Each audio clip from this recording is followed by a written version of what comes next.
Inamin ni NBI Director Melvin Matibag na siya ang lalaki sa viral audio recording na nagmumura at nagbabantang papatayin ang kanyang kausap sa telepono.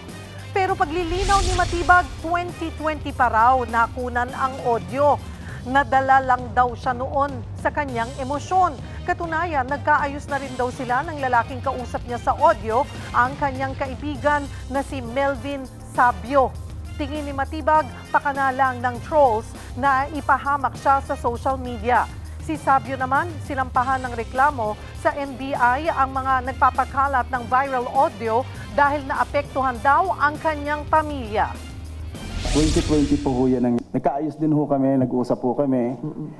At nagkapatawaran, nanghingi din ho ako ng dispensa sa kanya. Sa yung kamada nila, tirada nila, nabalita that I will be testifying dun sa impeachment. Nagsimula na yan kung ano-ano.